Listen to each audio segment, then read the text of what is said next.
ठीक है, टॉपिक शुरू करते हैं। लास्ट क्लास हम कुछ क्वेश्चंस कर रहे थे, एक ही फॉर्मूला था, है ना। आज थर्मोकेमिस्ट्री हम कंप्लीट करने वाले हैं, देखते हैं थर्मोकेमिस्ट्री में कितना पार्ट हो पाएगा। देखिए, एक फॉर्मूला था heat of the reaction del E plus del N G R T, याद है? लास्ट क्लास इसी पे फॉर्मूला था, इसी पे कुछ क्वेश्चंस भी कराए थे, इसमें मैंने कुछ क्वेश्चन टेस्ट पेपर में भी दिए हैं सेम फॉर्मूला पे, याद आ रहा है? ये हम लगाते हैं heat exchange between system and surrounding during a reaction at constant pressure. ये क्या है तुम्हारा? Heat exchange, heat of reaction है, heat of reaction at constant pressure, इसी को तुम क्यूपी बोल सकते हो। इस फॉर्मूला में ये क्या है बताओगे? हीट, है ना, एट कांस्टेंट वॉल्यूम क्यूवी। तो मैं बताऊं, इस फॉर्मूला को ऐसे भी याद कर सकते हो, ठीक है, del N G R T. अब इस क्वेश्चन को समझने के लिए, इस फॉर्मूला को समझने के लिए कि ये दोनों हीट अलग क्यों हैं, है ना, उसके लिए क्वेश्चन करते हैं। मान लो बोलता है कि heat of vaporisation of water liquid is 30 kilocalorie, है ना, per mole. If heat of vaporization of water is 30 kilocalorie per mole, calculate heat of vaporization at constant volume. Question ये ट्राई करो। If heat of vaporization of water liquid is 30 kilojoule per mole, calculate heat of vaporization at constant volume.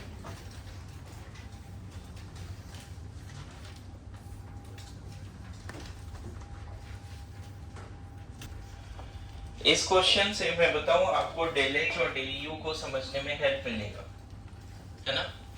सबसे पहले कौन सा reaction है वो देखो, H2O liquid से H2O गैस, वेपराइजेशन, ये रिएक्शन फिजिकल चेंज है, केमिकल चेंज नहीं, फिजिकल चेंज है। अब पता है, एक तरह से ये वाली बात है कि गैस चूल्हे पे ना आपने वाटर रखा है 18 ग्राम ओपन सिस्टम में, 18 ग्राम 1 मोल वाटर ओपन सिस्टम में रखा है गैस चूल्हे पे, और इसको वेपर में कन्वर्ट किया तो कितना हीट लग गया? Open system. अब बताओ, ओपन सिस्टम में वाटर को अगर वेपराइज कर रहे हैं, बॉईल कर रहे हैं, फेज चेंज कर रहे हैं, तो this is constant volume process या constant pressure process? External pressure हमेशा 1 atm है, दिस इज कांस्टेंट। तो ये जो डेटा दिया हुआ है वो एक्चुअल में डेल एच है, डेल यू नहीं। क्या है वो? डेल एच है। तो वही फॉर्मूला यूज करो, del H equal to del U plus del N G R T. ये अगर मान लो यूज कर रहे हो तो इसके जगह पे -30 किलो कैलोरी रखोगे। माइनस क्यों रख दिया? सॉरी, माइनस नहीं, प्लस ही रखना पड़ेगा, रिक्वायर्ड है ना, हीट ऑफ वेपराइजेशन रिक्वायर्ड है, सिस्टम ने एनर्जी लिया ना उतना, क्यूपी। हीट ऑफ वेपराइजेशन मतलब क्या है? Endothermic, exothermic? एंडोथर्मिक। तो इतना हीट सिस्टम ने लिया, और हमें निकालना है क्या? Heat of vaporisation at constant volume. मतलब हमें चाहिए क्या? डेल यू चाहिए। आ रहा है समझ में? अच्छा, इस रिएक्शन का डेल एन जी कितना होगा? 1 gaseous moles minus number of gaseous product minus gaseous reactant. Del N g याद है क्या होता है? लास्ट क्लास लिखा के भेजा था, कुछ रिएक्शन का डेल एन जी निकालना भी सिखाया था। तो 1 हो गया। आर का वैल्यू यहाँ 2 रख सकते हो बच्चे, एंड 300 373 ऐसा। टेम्परेचर 2/1000, टेम्परेचर मेंशन नहीं है ना आपको। अब देखो यहाँ पे एक गलती क्या करोगे कि ये कैलोरी में है और ये किलो कैलोरी में, तो इसको 1000 से डिवाइड भी कर दो तो ये किलो कैलोरी में आ जाएगा। किसमें आ जाएगा? किलो कैलोरी में। अब इसको इधर लाके डेल्यू निकालो, कितना आएगा डेल्यू? डेल्यू कितना आएगा बताओ? 29.25। अब देखो 29.255 किलो कैलोरी। मैं तुम्हें यहाँ पे एक डिफरेंस बताता हूँ बच्चे। अगर कांस्टेंट वॉल्यूम पे 18 ग्राम पानी को वेपराइज करते हो, कांस्टेंट वॉल्यूम पे क्लोज सिस्टम में, क्लोज सिस्टम में 1 मोल वाटर को वेपराइज करते हो, लिक्विड से गैस में ले जाते हो, तो तुम्हें थोड़ा कम एनर्जी देना पड़ा। देखो तुम्हें थोड़ा कम एनर्जी देना पड़ा, और वही कांस्टेंट प्रेशर पे ओपन सिस्टम में जब वाटर को बॉईल कर रहे हैं तो थोड़ा ज्यादा एनर्जी देना पड़ा। लग रहा है समझ में आ रहा है क्या बोल रहा हूँ? आपको याद होगा कि प्रेशर कुकर वगैरह में खाना बनाना थोड़ा आसान है, जल्दी भी बनता है और कम एनर्जी भी लगती है। रीजन क्या है उसके पीछे? वो कांस्टेंट वॉल्यूम प्रोसेस, वो जो वेपर बनता है वो कुकर के अंदर ही है ना। बट जब वेपर बहुत ज्यादा जमा हो जाता है तब फिर वो बाहर आता है, अदरवाइज पहले तो वो अंदर ही। मेरी बात आ रही समझ में? बात नहीं सिद्धर नहीं, डिस्कशन नहीं, ठीक है। तुम समझो कि कुकर के अंदर जो तुम हीट दे रहे हो सिस्टम को वो QV है, और ओपन सिस्टम में कुकिंग कर रहे हो तो जो हीट दे रहे हो वो QP। अब समझो, मतलब थोड़ा प्रैक्टिकली समझने का जरूरत है। टीचर इस टॉपिक को लेकर क्या फील करते हैं, अगर वो कनेक्ट हुआ तो से हो जाना है, जल्दी हो जाना है, अदरवाइज तुम लोग फिर वही करोगे, फॉर्मूला रटो और क्वेश्चन सॉल्व करो। मैं क्या बोल रहा हूँ समझ रहे हो? मेरी एक अंडरस्टैंडिंग है डेल एच डेल यू और ये सबको लेके, वो मैं आपके साथ शेयर कर रहा हूँ एक प्रैक्टिकल एग्जांपल के थ्रू। गेटिंग माय पॉइंट है ना? अगर आप वाटर को बॉईल करते हो, लिक्विड से वेपर में ले जाते हो, बॉईल नहीं करते हो, डायरेक्ट फेज चेंज करते हो, 1 mole water liquid to 1 mole vapour, तो जो एनर्जी रिक्वायर्ड है ओपन सिस्टम में वही डेल एच है, और वही 1 मोल वाटर को लिक्विड से वेपर में ले जा रहे हैं, लेकिन सराउंडिंग से उसकी कोई लेना देना नहीं, क्लोज सिस्टम। उस केस में जो हीट रिक्वायर्ड है वो क्या रहेगा? मेरी बात समझ लो। यहाँ देखो, ऐसे समझो, एकदम क्लोज सिस्टम है, यहाँ 18 ग्राम पानी है, 18H2O लिक्विड, और तुमने हीट दिया और पूरे को वेपर में चेंज कर दिया। देखो पूरे को किस में चेंज कर दिया? वेपर में। अब और अच्छा समझ में आएगा, देखो प्रैक्टिकल एग्जांपल देखो। 18 ग्राम पानी क्लोज सिस्टम में रखा है, और यहाँ से तुम हीट दे रहे हो बाहर से सराउंडिंग से, और उसको वेपर में चेंज कर दी। यहाँ 18 ग्राम क्या है? वेपर है। क्या है? अब बताओ कांस्टेंट वॉल्यूम है इस केस में, तो फर्स्ट लॉ लगा के देखो, del E equal to QV plus W, W 0 कर दें तो QV किसके बराबर हो गया? इसीलिए बोल रहा हूँ heat exchange between system and surrounding at constant volume is nothing but changing internal। Phase change हुआ है तब भी यहाँ पे ये बात है। मेरी बात आ रही है समझ में? यहाँ पे अंडरस्टैंडिंग क्लियर है? अब देखो, अगर यहाँ पे ओपन सिस्टम है, ओपन सिस्टम है, यहाँ पे 18 ग्राम H2O लिक्विड है, ओपन सिस्टम है, ओपन, ऐसा क्या हो रहा है यहाँ पर कि थोड़ा ज्यादा हीट देना पड़ रहा है? एनीवन कैन एक्सप्लेन कि ऐसा क्या हो रहा है कि यहाँ थोड़ा ज्यादा हीट देना पड़ रहा है? वर्क डन में कन्वर्ट हो रही है उसकी एनर्जी, कुछ part of energy work done में। देखो इसने भी सही लाइन याद रखा है, एयर वाला पिस्टन को उसको ऊपर फेंकना पड़ेगा। ये किससे कवर्ड है? एयर वाले पिस्टन से। जो तुम हीट दे रहे हो वो यहाँ पे लिक्विड से वेपर में तो ले जाएगा, लेकिन जो वेपर बनेगा उसको एयर को डिस्प्लेस करना पड़ेगा। मतलब यहाँ पे जो फर्स्ट लॉ लगाओगे उसको QP प्लस W बोलोगे। यहाँ जो हीट दे रहे हैं ना सराउंडिंग को, सराउंडिंग से सिस्टम को जो हीट दे रहे हैं वो हीट कांस्टेंट प्रेशर वॉल्यूम पे नहीं है, वो कांस्टेंट प्रेशर पे। और यहाँ पे वर्क डन 0 भी नहीं है क्योंकि ओपन सिस्टम है। एयर वाला पिस्टन को तो ऊपर ले जाना पड़ेगा ना, जो हीट दिए ना उसने फेज चेंज में काम किया, लिक्विड से वेपर बनाने में काम किया, साथ साथ वेपर को इसके ऊपर के एयर को भी डिस्प्लेस करना पड़ा। एंड दैट्स व्हाई यहाँ पे टोटल हीट कितने लगे 30 और यहाँ पे टोटल हीट कितने लगे 29.24 के आसपास किलो कैलोरी। ये क्वेश्चन अपने आप में डेल एच और डेल यू को बहुत अच्छे से समझाता है। यहाँ समझ में क्यों ज्यादा हीट लगा open system, why it is more difficult to boil या more difficult to change the phase of 1 mole of liquid to vapor at constant pressure in open system. Why? Because in open system it has to displace it. it has to do some work. Air वाले piston को ऊपर उसमें भी तो energy जाएगी ना, यहाँ ऐसा कोई बात नहीं है। अब समझ में आ गया ये क्वेश्चन क्या समझा रहे हैं, सब लोग को आ रहा है समझ में? बोलिए ठीक है। तो इस क्वेश्चन में थोड़ा सा अगर आपको कुछ लिखना भी है तो लिख सकते हैं, अदरवाइज हम लोग नेक्स्ट क्वेश्चन में चलते हैं। लगता है कि ये हीट क्यों ज्यादा है, कांस्टेंट वॉल्यूम पे ज्यादा है, कांस्टेंट प्रेशर पे ज्यादा हीट क्यों लगा है ना? और वहां पे फिर सिस्टम में कुछ बचेगा नहीं बच्चे, ओपन सिस्टम में जो वेपर बना वो गया सराउंडिंग। यस और नो? समझ गए?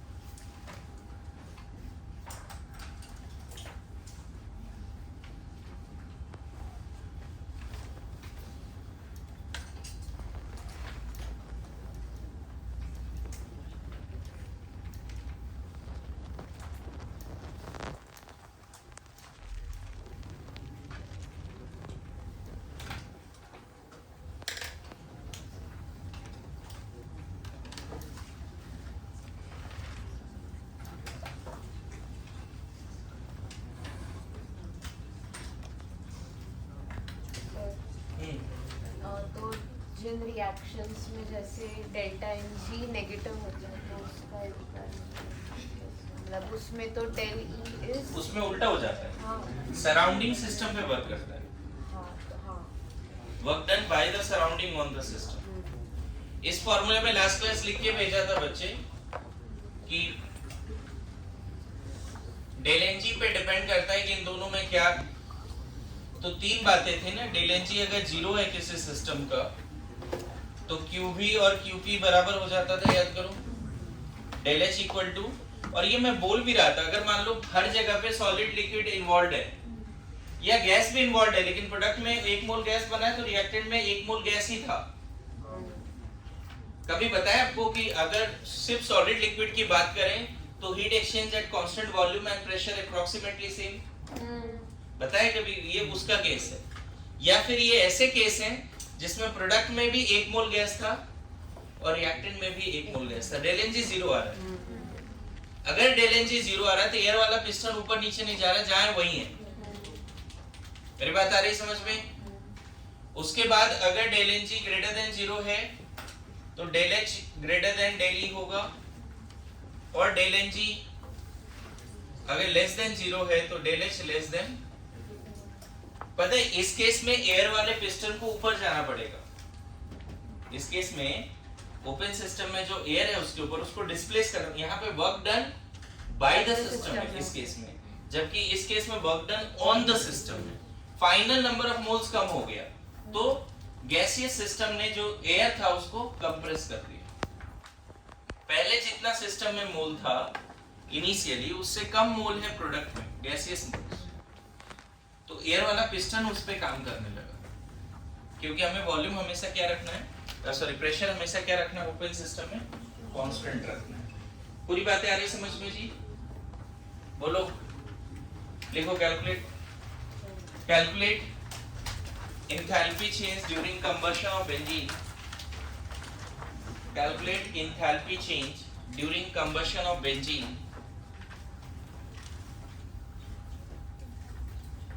if calculate enthalpy change during combustion of benzene if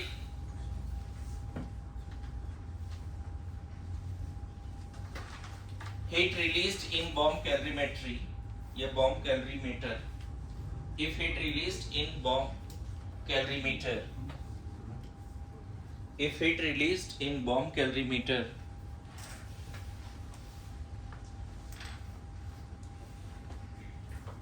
if it released in bomb calorimeter is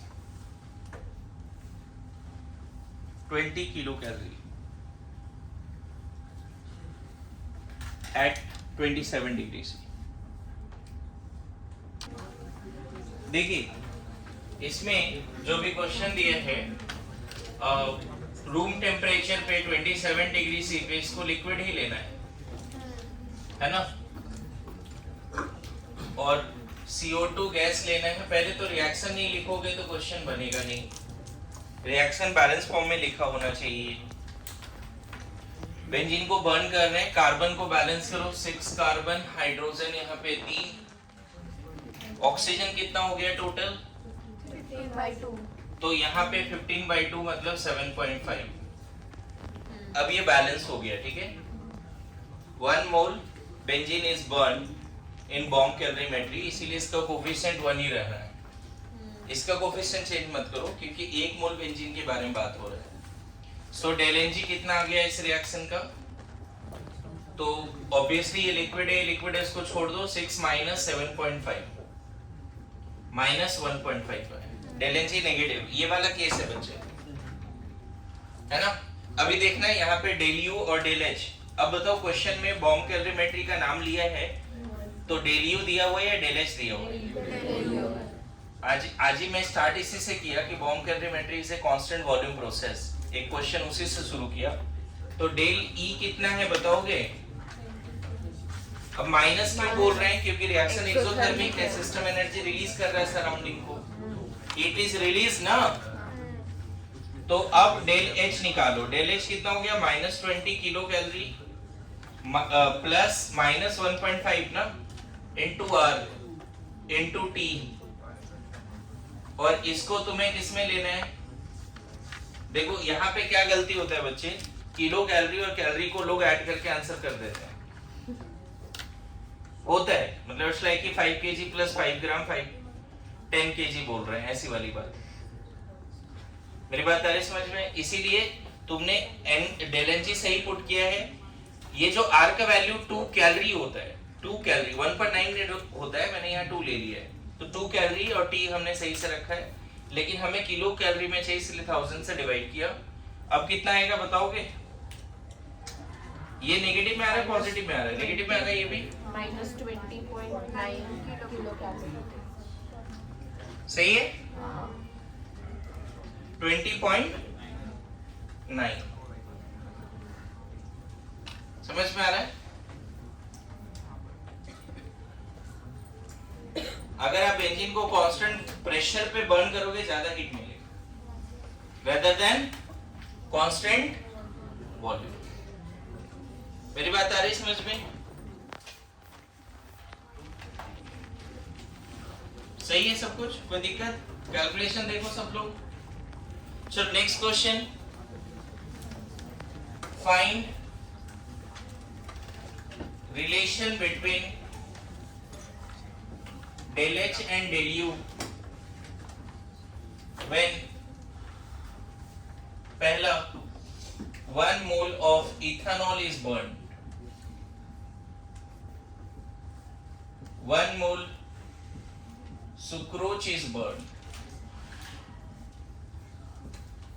यहाँ कंबशन का ही बात करना, ठीक है। 1 मोल ग्लूकोज यहाँ पे लिख दिया, यहाँ सुक्रोज लिख देता हूं।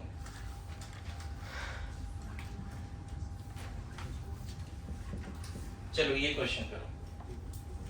इसमें तीनों रिएक्शन आपको बैलेंस फॉर्म में लिखने हैं तुरंत, है ना। तीनों रिएक्शन बैलेंस फॉर्म में लिखो। तेरा 19.1 कैसे आ रहा है? 19 इसमें कुछ गलत हुआ है क्या? नहीं, सही है। हाँ? -20। ये -20 लेना है ना? हाँ। ध्यान ही नहीं है तेरे क्लास में। तो इधर आओ, इधर। अरे इधर अभी चल जल्दी। अब तू से इधर बैठेगा क्लास में, यहाँ पे बैठ, बस ही बैठने तो। Start solving everybody. 3 क्वेश्चन है वहां पे, जल्दी से 3 बैलेंस इक्वेशन लिखिए। ठीक है, मैं सॉल्व कर रहा हूं, देखो बहुत टाइम दिया आपको। इथेनॉल को जब बर्न किया तो डेल एन जी क्या है बताओ?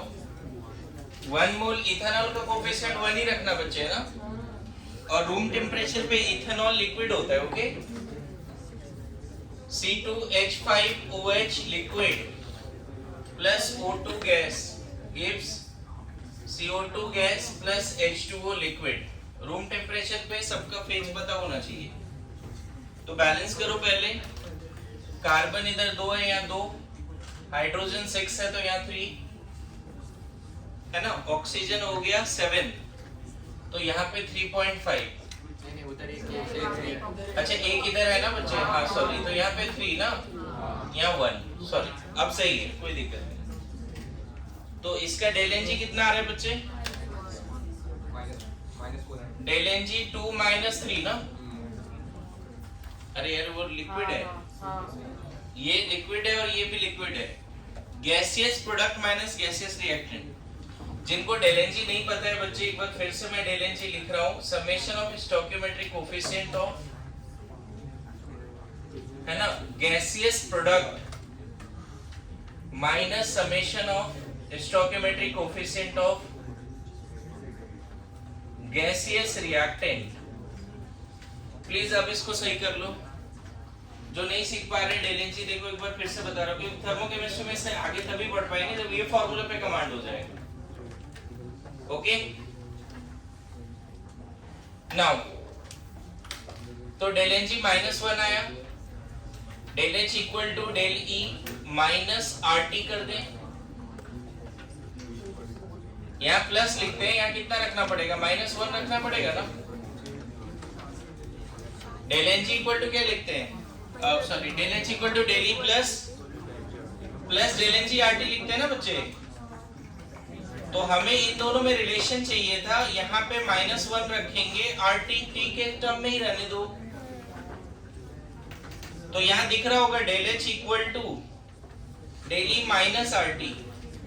इसका मतलब डेल ई ज्यादा है डेल एच से। पहले का आंसर ये है।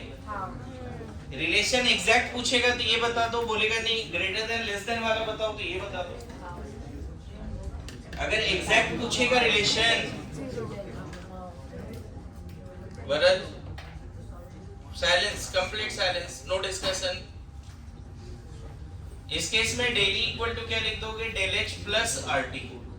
मैं बताऊं आंसर, इसको जब ये क्वेश्चन आएगा इन तीनों फॉर्म में आंसर रह सकता है। तो लास्ट में ऑल ऑफ दिस भी कर सकते हो। अगर मान लो ये तीनों एबीसी ऑप्शन में दिया, एक डी में ऑल ऑफ दिस दिया है, तो ऑल ऑफ दिस कर दियो। या फिर अगर सिंगल करेक्ट होगा तो या तो ये रहेगा ऑप्शन में या ये रहेगा ये। Good to go. हाँ जी, तुम्हारा है सुक्रोज का, ग्लूकोज का, दोनों का इक्वल है। दोनों का डेल एन जी 0 है। सुक्रोज सॉलिड होता है, ग्लूकोज भी सॉलिड होता है। मैं दोनों रिएक्शन यहाँ पे लिख देता हूँ, आप देखना डेल एन जी 0 कैसे आएगा। C6H12O6 प्लस O2, ये तो सॉलिड है, क्या हो गया? CO2 gas plus H2O liquid, ठीक है। अब बैलेंस करो, यहाँ पे 6 आएगा, यहाँ पे भी 6 आएगा। हाइड्रोजन हो गया टोटल, उधर इधर कितना हाइड्रोजन है? इधर हाइड्रोजन बैलेंस हो चुका है। ऑक्सीजन को करो बैलेंस, उधर ऑक्सीजन टोटल कितना है? 18। ऑक्सीजन कितना है उधर? यहाँ पे देखो 6 है, तो यहाँ पे 6 होना चाहिए नहीं। अब देखो ऑक्सीजन भी बैलेंस है। अब डेल एन जी निकाल के देखो, 6 - 6 0 आ गया। गैसियस प्रोडक्ट कौन है? CO2, उसका कोफिशिएंट कितना है? 6। गैसियस रिएक्टेंट कौन है? O2, उसका कोफिशिएंट भी 6 है। अब समझे, इस फॉर्मूला में फिट करो। अच्छा सुक्रोज, तो इस केस में del H equal to del E लिख देना। सुक्रोज C12H22O11, ये सॉलिड होता है, plus O2 gas give CO2 gas plus H2O liquid. Temperature mention नहीं है तो 25 डिग्री सी पे सॉल्व करेंगे। इस केस में कार्बन 12 है तो यहाँ 12, हाइड्रोजन यहाँ 22 है तो यहाँ 11, देखो कार्बन और हाइड्रोजन बैलेंस्ड है, अब उधर ऑक्सीजन टोटल कितना है 11 प्लस 22 सॉरी 24 11 प्लस 25 तो 11 तो यहाँ है ही, तो यहाँ पे सिर्फ 12 कर देना पड़ेगा। देखो ऑक्सीजन बैलेंस हो गया। अब बताओ gaseous product CO2, gaseous reactant O2, del Ng कितना है अभी भी 0, तो इस केस में भी डेल H और डेल E क्या हो जाएगा बराबर हो जाएगा। अब आ रहा है समझ में, बोलिए। मान लो अगर इसमें ऐसा क्वेश्चन दिया 1 mole ice is melted to liquid, अब बताओ इस केस में डेल H और डेल U क्या होगा इक्वल 1 मोल आइस को तो सॉलिड से लिक्विड जा रहा है, डेल Ng है क्या कुछ? मैंने बोला कोई ऐसा फिजिकल और केमिकल चेंज जिसमें सॉलिड और लिक्विड इन्वॉल्व हो, उस केस में अप्रोक्सीमेटली डेल H और डेल E क्या होता है? एग्जैक्ट नहीं होता बच्चे बराबर, ये कंफ्यूजन नहीं रहना, एग्जैक्ट नहीं, अप्रोक्सीमेटली। इस केस में डेल H किसके बराबर कर दोगे? मतलब 1 मोल आइस को लिक्विड से गैस में सॉलिड से लिक्विड में ले जाओ कांस्टेंट प्रेशर पे as well as constant volume पे, almost same amount of energy is needed. क्या बोल रहा हूं समझ रहे हो? 1 मोल आइस को लिक्विड से सॉलिड से लिक्विड में ले जाओ कांस्टेंट प्रेशर पे या फिर कांस्टेंट वॉल्यूम पे, दोनों केस में एनर्जी रिक्वायर्ड अप्रोक्सीमेटली क्या होगा सेम। मेरी बात आ रही समझ में? क्या अब सब लोग बोलो क्लास में, क्या ये फॉर्मूला में कमांड है कि ये फॉर्मूला किसके लिए लगाते हैं? इसके पीछे स्टोरी पूरा तैयार है, रिएक्टिव सिस्टम के लिए लगाते हैं। ये है heat exchange between system and surrounding for chemical और physical change at constant pressure. ये है heat exchange between system and surrounding, है ना, फॉर केमिकल और physical change at constant volume. और डेल Ng आपको रिएक्शन लिखे बिना आएगा नहीं। डेल Ng जब भी निकालना है कोशिश करो रिएक्शन बैलेंस फॉर्म में हो, और साथ साथ में डेल Ng निकालने के समय रिएक्टेंट और प्रोडक्ट का कोफिशिएंट्स आपको सही से डिसाइड करनी पड़ेगी। ओके बोलो। सो अब लिखिए थर्मोकेमिस्ट्री, हेडिंग दो। एंट्रोपी और गिब्स फ्री एनर्जी लास्ट में पढ़ेंगे, अभी पहले थर्मोकेमिस्ट्री पढ़ रहे हैं। इसी में देखो मेरा सीक्वेंस क्या था, सब लोग ध्यान देना। हीट, वर्क, इंटरनल एंथैल्पी, और एंथैल्पी का ही पार्ट है थर्मोकेमिस्ट्री, इसलिए पहले उसी को करा रहा हूं ताकि एंथैल्पी पूरा ही कर दो। मेरी बात आ रही समझ में? एंथैल्पी का ही पार्ट है थर्मोकेमिस्ट्री, ठीक है। देखो लास्ट टाइम भी अभी भी बहुत लोगों ने शेयर किया कि सर थर्मोकेमिस्ट्री नहीं होता मेरे से, वीक है, ऐसा बोलते हैं लोग अभी भी। तो थर्मोकेमिस्ट्री सबसे इजी पार्ट है। रीजन मैं बताऊं, क्वेश्चन में डेटा दिया रहता है, उसी को एनालाइज करके आपको नया डेटा बताना है। लैब में जाके एक्सपेरिमेंट करना नहीं है, बॉम्ब कैलरीमेट्री यूज नहीं करनी है। आपको क्वेश्चन में आंसर दिया रहेगा, उसको मैनिपुलेट करना है, मतलब डेटा मैनिपुलेशन है थर्मोकेमिस्ट्री ऑल अबाउट। अगर आप सही फॉर्मूला लगा पा रहे हो, जैसे अभी भी यहाँ पे क्या था, कोई एक्सपेरिमेंट तुमने कांस्टेंट प्रेशर पे भी नहीं किया, कांस्टेंट वॉल्यूम पे भी नहीं किया, सब एक्सपेरिमेंट का डेटा आपके पास है, आपको रिएक्शन लिखना है, डेल H या डेल U निकाल लेना है ना। अगर ये फॉर्मूला आता है, आपको कंसेप्ट्स आ रहे हैं इसका कि क्या कंसेप्ट्स हैं, तो आप कांस्टेंट वॉल्यूम पे हीट एक्सचेंज बोले या कांस्टेंट प्रेशर पे बोले आप निकाल पाते हो। अभी 4-5 क्वेश्चन देखा आपने, है कि नहीं?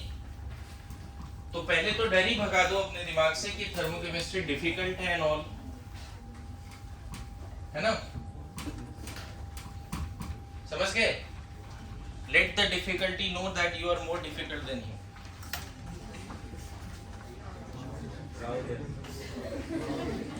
क्या पूरा हो गया? नहीं सही है। और अब नहीं तो कब? मुझे बता। 18 महीने का प्लान लेके चल रहा है। हाँ ओके, सो थर्मोकेमिस्ट्री में पहला पॉइंट लिखो, it is based on first law of thermodynamics. First point, it is based on first law of thermodynamics. It is based on first law of thermodynamics. दूसरा point,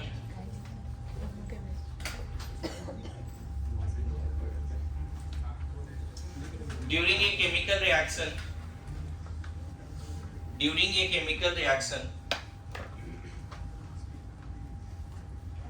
during a chemical reaction, bonds of reactants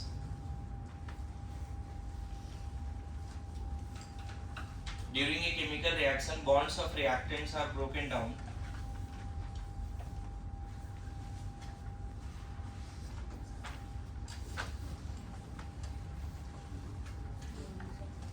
During a chemical reaction, bonds of reactants are broken down, whereas new bonds in products are formed. Whereas new bonds in products are formed. Whereas new bonds in products are formed.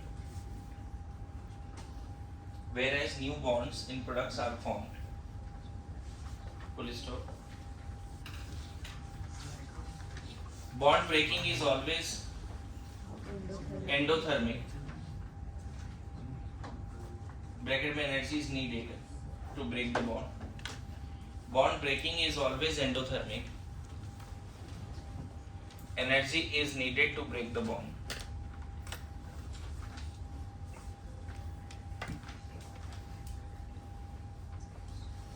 Bracket में लिखा है energy is needed to break the bond. Whereas bond formation is always exothermic. Whereas bond breaking is always endothermic. Bracket में energy is needed to break the bond. Bracket close. Whereas bond formation is always exothermic. Bracket में energy, heat will release when new bonds are formed. The formation is not always exothermic. Not formation reaction, bond formation. Bond, her bond formation. कहीं भी bond बनेगा energy release होगी है. That is not about formation reaction. तो formation reaction net देखते हैं। हाँ वो अलग है, वो बताऊंगा अभी। फिर से रिपीट कर रहा हूँ, ड्यूरिंग एनी केमिकल रिएक्शन क्या होता है बच्चे, कुछ बॉन्ड टूटते हैं और कुछ नए बॉन्ड बनते हैं। बॉन्ड तोड़ने के लिए एनर्जी चाहिए, है ना। जैसे सिंपल एक एग्जांपल देखो, A2 + B2 gives 2AB। तो यहाँ पे A और A का बॉन्ड तोड़ना पड़ेगा, B और B का बॉन्ड भी तोड़ना पड़ेगा, तब जाके नए बॉन्ड्स A और B में बॉन्ड बनेंगे। तो इन दोनों का बॉन्ड तोड़ने के लिए एनर्जी चाहिए और नया बॉन्ड जो बना उसमें एनर्जी रिलीज होगा। दो नए बॉन्ड बने, AA करके दो बॉन्ड बने हैं, 2AA लिखा है ना, 2AB। तो इस प्रोसेस में to break the bond energy is needed in the reactant, whereas new bonds are formed in product and where energy will be released। समझ गए? So during any chemical physical change overall क्या होगा, कितना energy लगा और कितना release हुआ, ये फर्स्ट लॉ ऑफ थर्मोडायनेमिक्स के बेसिस पे हम बता सकते हैं ओवरऑल उस चेंज में क्या हुआ। मेरी बात आ रही समझ में? ओवरऑल उस चेंज में क्या हुआ, जैसे शुरू में सिस्टम में क्या था, A2 B2 था, और बाद में अब उसी सिस्टम के अंदर क्या है, AB है। बोलो, अगर आपने इसको कुछ एनर्जी दिया टू ब्रेक द बॉन्ड और नए बॉन्ड बने तो कुछ एनर्जी रिलीज भी हुआ। बोलो, नए बॉन्ड बने, यहाँ पे एनर्जी रिक्वायर्ड, एनर्जी रिलीज्ड। तो ओवरऑल इस प्रोसेस में हम ऐसे बोल सकते हैं कि H1 पहले इसकी हीट कंटेंट थी और अभी हीट कंटेंट कितनी है, H2। समझ गए? पहले इसकी इंटेंसिटी कितनी थी, E1, अभी कितनी है, E2। क्लियर है? तो फर्स्ट लॉ के हिसाब से क्या बोल सकते हैं। अच्छा, ये पूरे प्रोसेस में मान लो यहाँ पिस्टन भी लगा हुआ है, कुछ वर्क भी हो रहा है, ऐसा नहीं कि वर्क नहीं हो रहा है, हीट भी एब्जॉर्ब हो रहा है, हीट रिलीज भी हो रहा है, कुछ वर्क भी हो रहा है। हमें नहीं पता ये एक्सपेंशन है कंप्रेशन है, लेकिन वर्क भी है। यहाँ पे कंफर्म है कि इनिशियली बॉन्ड तोड़ा होगा तो हीट रिक्वायर्ड है, और जब बॉन्ड बने होंगे तो थोड़ा बहुत हीट रिलीज हुआ होगा। नेट फर्स्ट लॉ कैसे लगा सकते हैं यहाँ पे, ये सोचना है। एनर्जी कंजर्वेशन के हिसाब से ही ना हम लोग डेल एच बोलेंगे। डेल एच क्या बोलेंगे, H2 minus H1। Del you क्या बोलेंगे, E2 माइनस E1। मेरी बात आ रही है समझ में? फर्स्ट लॉ के हिसाब से ही निकलेगा चीजें। क्लियर हो रहा है? एनर्जी इधर रिक्वायर्ड और रिलीज। ओवरऑल क्या हुआ इस चेंज में, ओवरऑल इस चेंज में क्या हुआ, जब ये रिएक्शन हुआ तो ओवरऑल डेल एच क्या हुआ होगा इसका, या तो प्लस माइनस कुछ रहा होगा, या डेल यू भी इस चेंज का क्या रहा होगा। कैसे डिसाइड होगा, कितना रिक्वायर्ड है और कितना रिलीज हो रहा है उसके हिसाब से, क्या वर्क हो रहा है उसके हिसाब से डिसाइड होगा, सबका क्यूमुलेटिव से डिसाइड होगा ना। सो क्या आज के बाद ये बोल पाएंगे कोई भी केमिकल और फिजिकल चेंज इधर एक्सोथर्मिक होगा या एंडोथर्मिक? ओवरऑल एनर्जी कुछ रिक्वायर्ड है कुछ रिलीज हुआ। ओवरऑल अगर रिक्वायर्ड ही है, मतलब मान लो ये 700 है ये 200 है, तो 500 चाहिए ना इसको कराने के लिए। 700 रिक्वायर्ड है टू ब्रेक द बॉन्ड, बोलो। और न्यू बॉन्ड सर, ये हम हीट का नहीं बात कर रहे, ये एक तरह से बॉन्ड एनर्जी है। इतना एनर्जी रिक्वायर्ड है टू ब्रेक द बॉन्ड, और न्यू बॉन्ड बना तो बॉन्ड फॉर्मेशन एनर्जी है। ये कौन सी एनर्जी है, bond dissociation energy. To break the bond कितना 700 लगा, और न्यू बॉन्ड जब बने तो 500 रिलीज हुआ, तो ओवरऑल 200 लग गए ना। तो ये एंडोथर्मिक प्रोसेस है। फिर से पुराने बॉन्ड तोड़ने के लिए, रिएक्टेंट के बॉन्ड तोड़ने के लिए 700 लगे, और नए बॉन्ड जब बने तो 1000 एनर्जी रिलीज हो गया। तो इस केस में फायदा ही हुआ ना, एक तरह से 300 नेट क्या हुआ, फायदा हो गया। जितना रिक्वायर्ड था उससे ज्यादा एनर्जी मिला जब नए बॉन्ड बने। Getting my point? क्लियर है? सो लिखो, depending on bond dissociation energy of reactant, short में लिखना, depending on bond dissociation energy of reactant and bond formation energy, depending on bond dissociation energy of reactants, BDE लिखो, short में लिखो, depending on bond dissociation energy of reactants and bond formation energy of product and bond formation energy of product, all chemical or physical changes is of two types. All chemical and physical changes are of two types. All chemical and physical changes are of two types. पहला exothermic and दूसरा लिख सकते हैं endothermic. इसका difference मैं थोड़े समय के बाद दिखाऊंगा।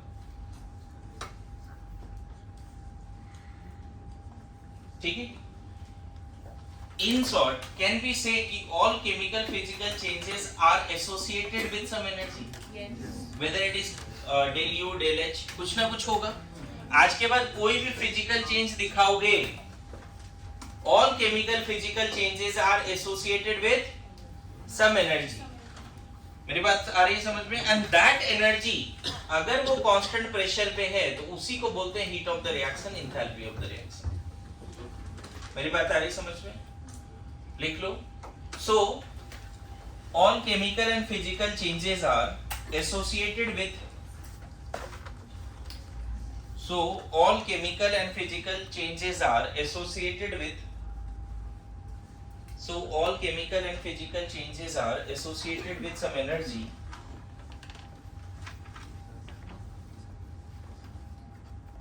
all chemical physical changes are associated with some energy, and if this is calculated at constant pressure, and if it is calculated at constant pressure, it is called heat of the reaction. or enthalpy of the reaction. It is called heat of the reaction or enthalpy of the reaction. It is called heat of the reaction or enthalpy of the reaction. It is called heat of the reaction or enthalpy of the reaction. ठीक है, यहां तक समझ गए? Heading लो thermochemical equation. Thermochemical equation.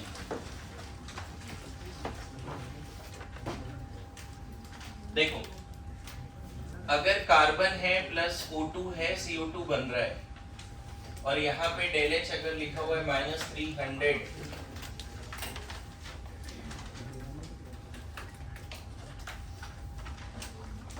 ये एक तरीका है लिखने का. थोड़ा और इसको प्रिसाइज लिखता हूं. देखो, सॉलिड प्लस O2 गैस. मैंने रिएक्टेंट प्रोडक्ट का फेज भी लिख दिया, और इसके बाद डेल एच लिख रहा हूं -300 किलो जूल पर मोल. मुझे लगता है पहला बहुत अच्छा तो अप्रिशिएट नहीं कर सकते, लिखा तो है पहला, लेकिन ये पता भी नहीं चल रहा है 300 किलो जूल है, किलो कैलोरी है, किलो मोल है. पता होना चाहिए ना एग्जैक्टली, और पर मोल है या नहीं है. ये ज्यादा बेटर है, दिख रहा है. इस वाले केस में ये ज्यादा अच्छा है कि रिएक्टेंट का भी फेज दिया हुआ, प्रोडक्ट का भी फेज दिया हुआ, और उस चेंज में कितना एनर्जी एसोसिएटेड है वो भी दिया हुआ. क्लियर है? ये पूरा क्या बता रहा है समझना. ये रिएक्शन में मतलब पहले सिस्टम में कांस्टेंट प्रेशर, ओपन सिस्टम में पहले कार्बन और O2 था. अब उसी सिस्टम में क्या है, सिर्फ CO2. पहले क्या था सिस्टम में, सिर्फ कार्बन और O2 था. 1 मोल, क्योंकि पर मोल बोल रहा है ना यहाँ पे, पर mole of the fuel. O2 का चेंज कर सकते हो, लेकिन यहाँ जो कंबस्टेबल सब्सटेंस है वो कार्बन सॉलिड है, तो उसका 1 मोल लेना ही चाहिए. अच्छी बात है, बैलेंस करने में हमने O2 भी 1 मोल रखा है और बैलेंस हो गया है. लेकिन कंपलसरी नहीं आप 1 मोल O2 रखोगे, उसको चेंज कर सकते हो. ये भी कितना बना है, 1 मोल. पहले इसकी एनर्जी H1 थी, अभी एनर्जी कितनी है, तो ये डेल H कितना है बच्चे, H2 - H1, और यही वैल्यू दिया हुआ है.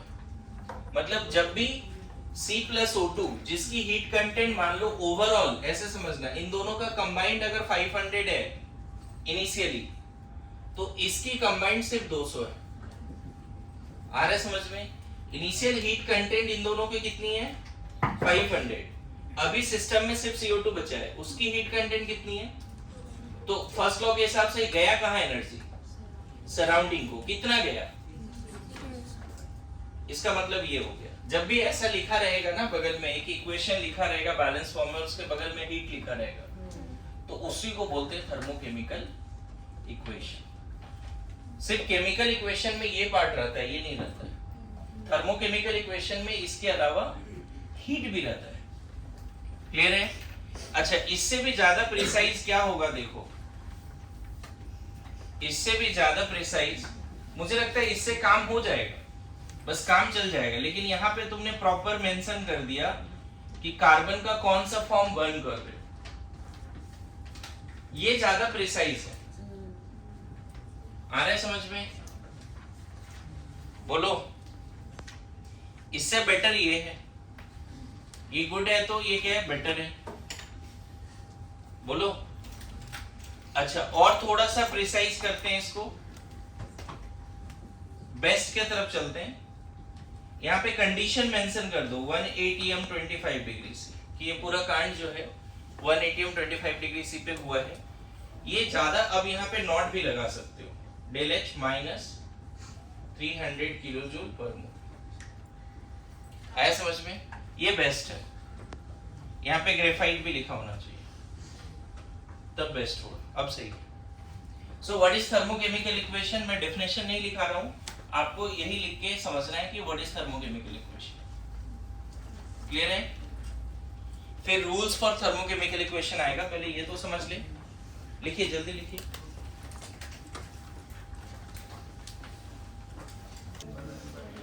नेक्स्ट डेफिनेशन लिखो, हीट ऑफ द रिएक्शन और एंथैल्पी ऑफ द रिएक्शन.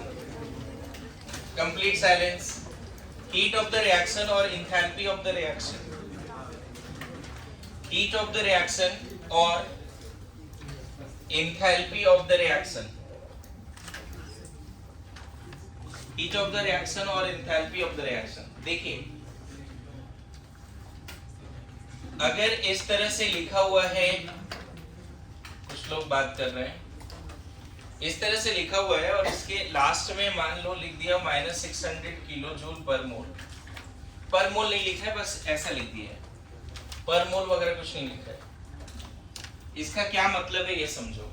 कहीं भी कोई बैलेंस फॉर्म में रिएक्शन है, उसके बगल में हीट लिखा है तो थर्मोकेमिकल हो गया ना, थर्मोकेमिकल अभी बताया। लेकिन यहाँ पे नहीं लिखा है पर मोल वगैरह कुछ नहीं लिखा है, तो अपने आप से नहीं मानना है कि पर मोल ऑफ ए पर मोल ऑफ बी, ऐसा नहीं मानना है। अगर किसी बैलेंस इक्वेशन के बगल में हीट ऑफ द रिएक्शन लिखा है तो इसका मतलब ये है कि आपने ओपन सिस्टम में ए और बी तो लिया, और ए और बी उतना ही लिया जो उसके कोफिशिएंट्स हैं।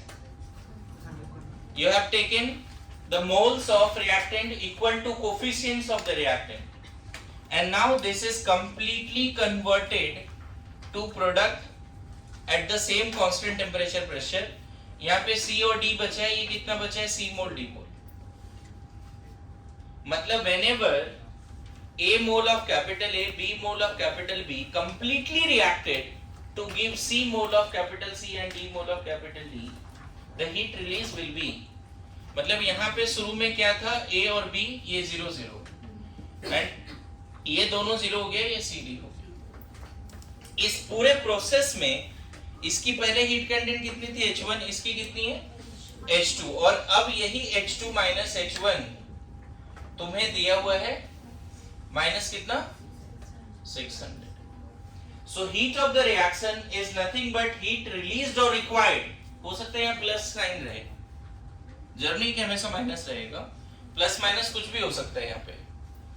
हीट ऑफ द रिएक्शन अगर यहाँ पर मोल दिया रहता ना बच्चे, तो फिर तुमको समझना पड़ता कि किसी एक का 1 मोल लिया है, या तो प्रोडक्ट का या फिर पर मोल दिया रहेगा, तो वहां डेफिनेशन फिर रटना पड़ेगा कि हीट ऑफ कंबशन है या हीट ऑफ न्यूट्रलाइजेशन है, वहां पे डेफिनेशन रटना पड़ेगा। लेकिन अगर कोई रिएक्शन थर्मोकेमिकल रिएक्शन के बगल में सिर्फ एंथैल्पी दिया है, हीट दिया है, पर मोल नहीं लिखा है, तब क्या डेफिनेशन है, it is the heat released और required when moles of reactant which is equal to coefficients of the reactant is completely reacted to form moles of product which is again coefficient of product।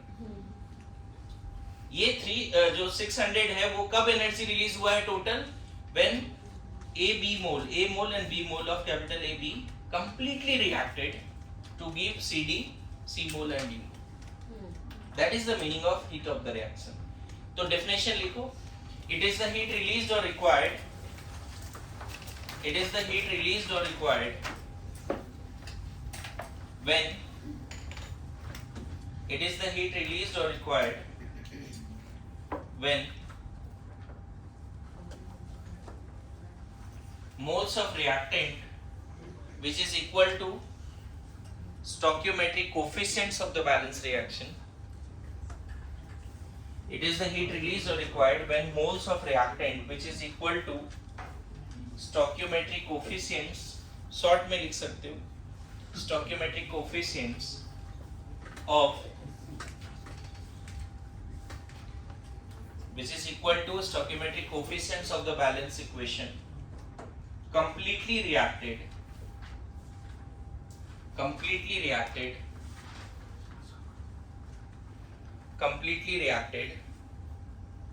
to form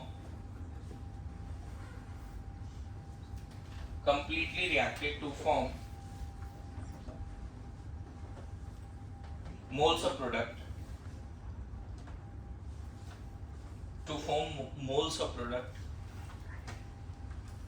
which is again equal to stoichiometric coefficients of the product, which is again equal to stoichiometric coefficients of the product, which is again equal to stoichiometric coefficients of the product।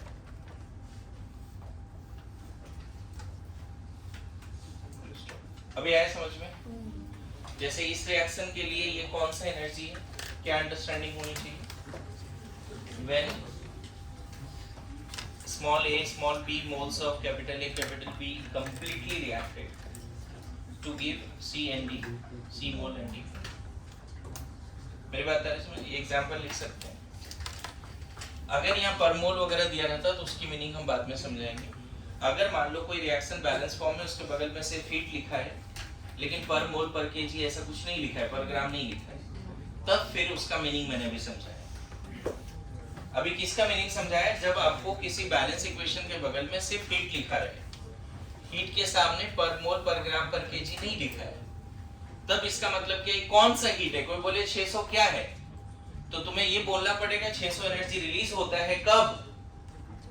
जब जो reactants है उसके उतने ही मोल होने चाहिए जितना उसका coefficients है, प्रोडक्ट के भी उतने ही मोल्स बनने चाहिए जितने उसके कोफिशिएंट्स है.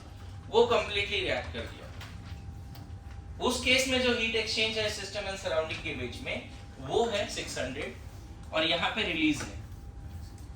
मेरी बात आ रही समझो? What is heat of the reaction सब लोग? नहीं बोलो. यहाँ तक समझ रहे हैं सब लोग? बोलो. जैसे मान लो अगर यहाँ पे मीथेन दिया हुआ है, O2 gas, CO2 gas, 2H2O liquid, यहाँ 2 कर देते हैं. ये रिएक्शन है बच्चे और इसके बगल में ΔH माइनस 500 किलो जूल दिया है. क्या मतलब है इसका? अब बताओ अगर वो समझ गए तो. 500 किलो जूल तब रिलीज होगा जब कंटेनर पे इनिशियली क्या लेना है, कांस्टेंट प्रेशर पे CH4 और O2 लेना है. ये 1 और ये 2 एग्जैक्टली उतना लो जो उसके कोफिशिएंट्स के बराबर है. और फिर ये कंप्लीटली कुछ बचा नहीं, मीथेन और O2 नहीं बचा. क्या बचा है कंटेनर में? CO2 water. ये 1 और ये 2. Whenever 1 mole of methane is completely reacted with 2 mole of O2 to give 1 mole of CO2 and 2 mole of water, the heat released to the surrounding will be minus 500. अब देखो वहां पे heat के बगल में पर मोल नहीं लिखा है मैंने.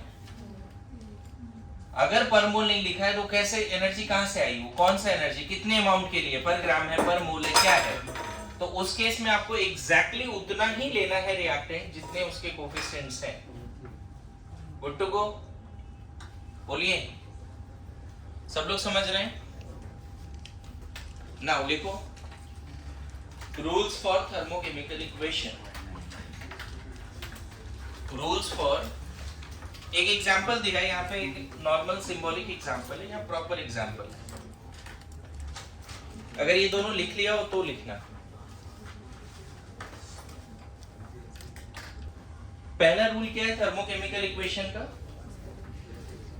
फर्स्ट रूल, अगर किसी इक्वेशन का enthalpy change, heat change given है, heat of the reaction given है, और रिएक्शन को अगर रिवर्स कर देते हो, जैसे A ऑफ A मान लो B ऑफ B दे रहा है और इसका ΔH मान लो -300 है, तो पहला रूल में, मैं रूल पॉइंट वाइज नहीं लिखा रहा हूं, अगर इसको रिवर्स कर देते हो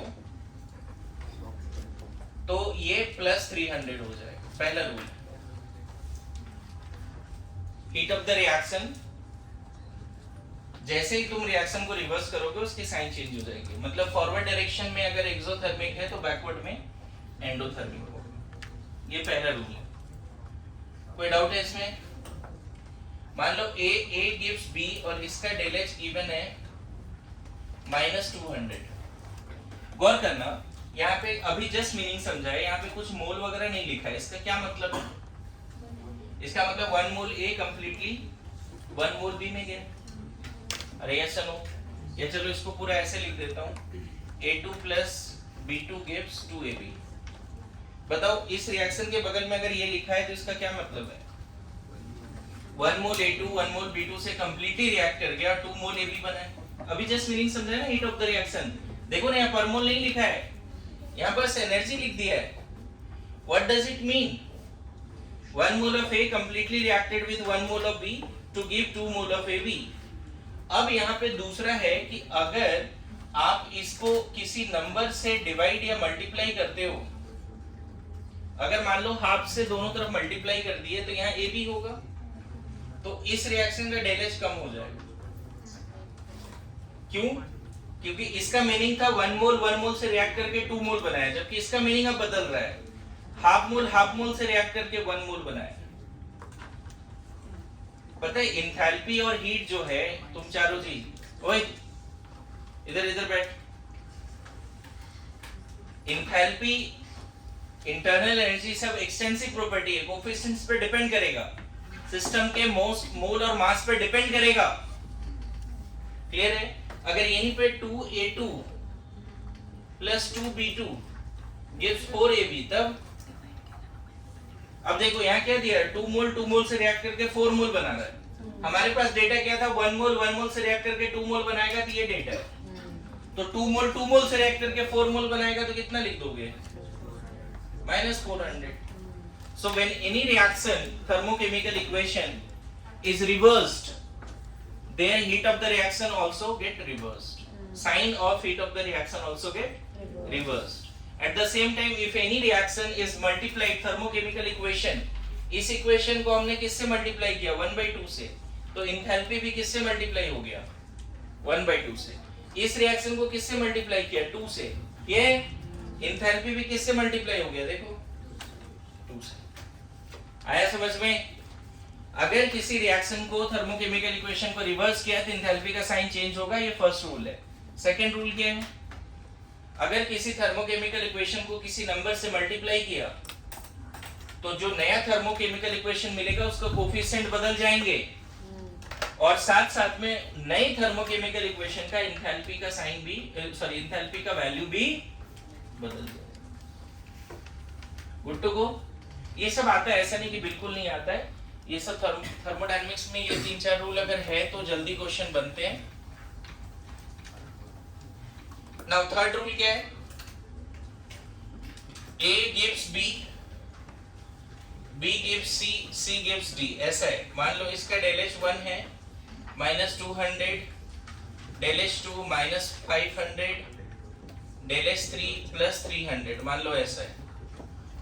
अगर आप 2 और मोर देन 2 थर्मोकेमिकल इक्वेशंस को ऐड करते हो तो आपको एक फाइनल इक्वेशन मिलेगा। देखो तो ऐड करने से क्या मिला है, A gives D मिला है। If you add 2 or more than 2 thermochemical equations, you are going to get final another equation, overall equation, and the heat change of overall equation will be algebraic sum of heat changes of the adding equations. Heat change of the final equation, A से D, sorry. Heat change of the final equation is the algebraic sum of heat changes of the adding equations. If we add 2 or more than 2 thermochemical equations, है ना, we get the final overall thermochemical equation, and the heat change of overall thermochemical equation will be algebraic sum of heat changes of adding equations. Adding thermochemical equations. क्या ये बात समझ में है? मैं बताऊं, इसी का एक दूसरा वर्जन है हेस लॉ। यही चीज हेस लॉ से ही आता है, मैं बताता हूं कैसे। जैसे मान लो A से D बनना है, A से D बनना है, इधर देना, और इसका हीट चेंज हमें नहीं पता, ये क्वेश्चन मार्क है। A से D बनना है और उसका हीट चेंज हमें नहीं पता, लेकिन हमें दिया हुआ है कि A से B बना है, B से C बना है और C से D बना है। इन सब का दिया हुआ है। हमने जब ये पढ़ा था बॉन्ड-हेबर साइकिल आयनिक बॉन्ड में, तो इसका यूज भी किया था। Heat change in direct state is equal to algebraic sum of heat changes in the indirect state. याद है? Heat change in direct state, इसी को हम क्या बोलते हैं, हेस लॉ। इसमें कुछ कुछ लैपलास लॉ वगैरह नाम है, लेकिन चलो उतना लॉ याद नहीं रखना, हेस लॉ बस याद रखो। Heat change in direct state is equal to algebraic sum of heat changes in indirect state. तो डेल एच 4 कितना बोल देंगे, del h 1, del h 2, del h 3। क्या ये सारे रूल समझ में आए सबको? बोलो। आज मैं एक थर्मोडायनेमिक्स का एक पीडीएफ भेजने वाला हूँ, और उस पीडीएफ का पेज नंबर मैं उधर लिख दूंगा कितना करके आना है, वो पीडीएफ मुझे देखना है अभी, तो वो करके ही आना है, वही होमवर्क रहेगा, ठीक है? ओके।